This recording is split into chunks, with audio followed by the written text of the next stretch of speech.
Hi class, my name is Moses Aiban, and today I'll be talking about the graduate student book review for Chinese ones by Tom Dr.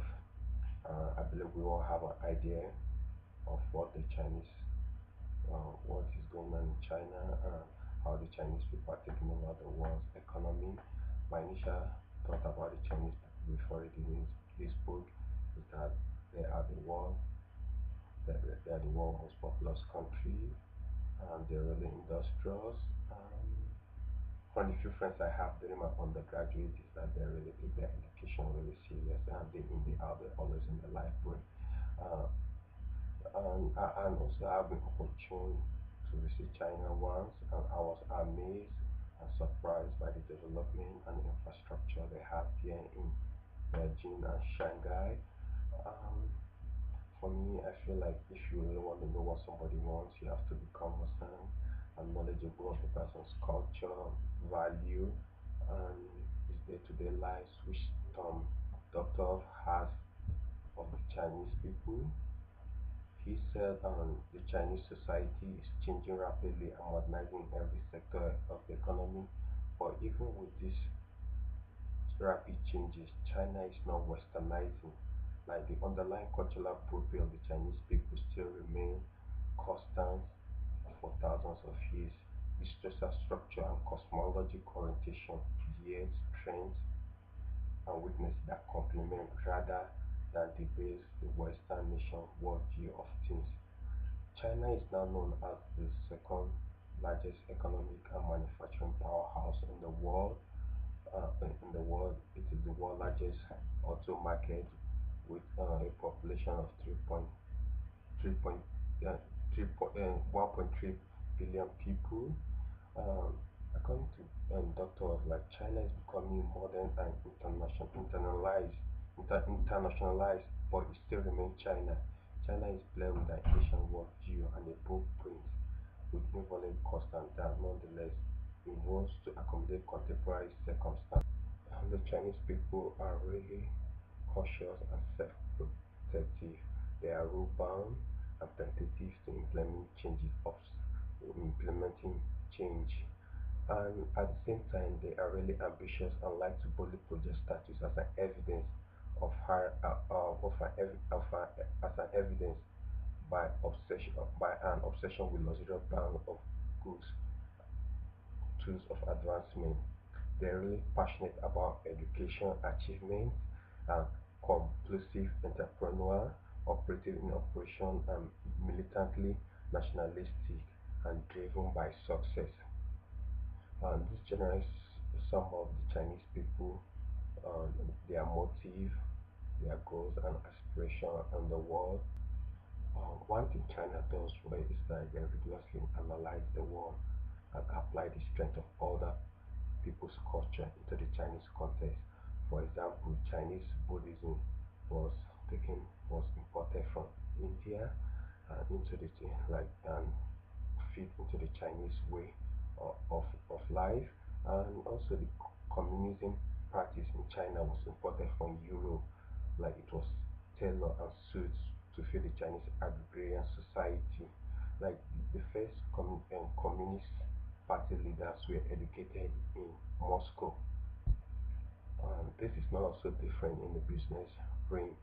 The Chinese are obsessed with importing and applying expertise from abroad, like um, foreign joint venture agreement, technological transfer, everything learned from other world. The Chinese people cut and paste to suit and adapt to the Chinese imperative way.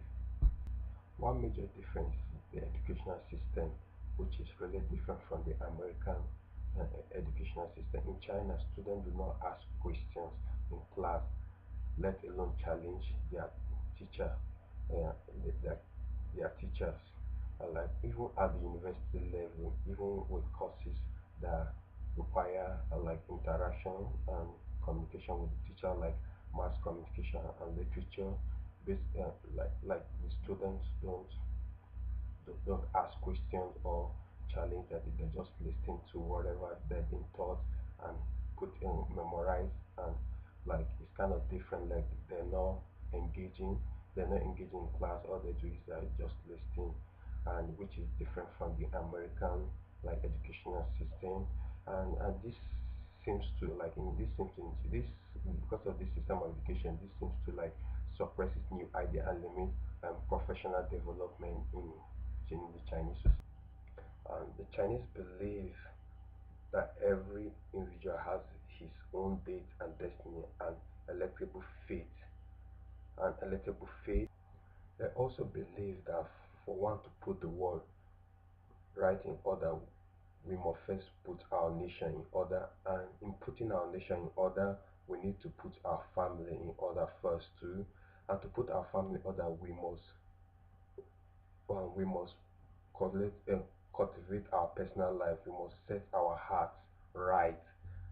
They put so much emphasis on the importance of the clan, driven by profound sense of obedience and order and mutual obligation. Like young adults are obligated to send money to their parents no matter how constrained they are. It's a sign of respect, and everyone is expected to return to his hometown during important festival, particularly like the New Year celebration. The New Year celebration in China. Talking about goods and advertisement, the Chinese are really excited and overwhelmed by the explosion of brands. The average um, Shanghai resident is exposed 3 times as many ads as average consumer in the US or in the UK.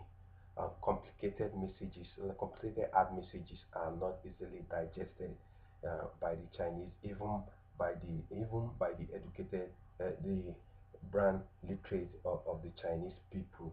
Like the Chinese people prefer and believe in consistent and direct messages. Advertising in China must be creative, ruthlessly single-minded about the visualization of the key benefits from the product, and dramatizing product performance as slides of format also talked about by Demoji in chapter 10 of global marketing and advertisement. Local spending is now increasing in advertising in China because the Chinese people require like quality reassurance in areas such as food, beverages, and pharmaceutical personal care. Basically, the Chinese people are a high uncertainty avoidance and high context culture, as talked about by Demoji in his book in chapter 4. The Chinese are a masculine culture, because they see fatherhood and marriage as the foundation of societal respect. Women enjoy husband hours with prostitute or a trip to a massage parlor as long as he's dedicated to his family. As long as he's dedicated to his family. One tip Dr. gave to foreigners in China is that like the Chinese, like you should you should respect the Chinese cosmological mandate and pay attention to the Chinese culture, like especially like the employees' family obligation and minor family holidays such as the tomb sweeping, because this might be like a turn off for the Chinese people if you don't pay attention to this this culture and their culture and respect that. Basically, there's no much difference between this book and the book we read in the class. It's just that the emoji um, does not focus on a particular culture, while Doctor focus on the Chinese society and what they want. And I believe like we all, like if you have an opportunity, you should try and read this book, and like because it's really interesting. I mean, it's like it tells you a lot. You learn a lot about the Chinese people, especially if you have interest and like in going to China some days. Like it will help you a lot. So I believe like you should find the time, like your own free time, and read this book.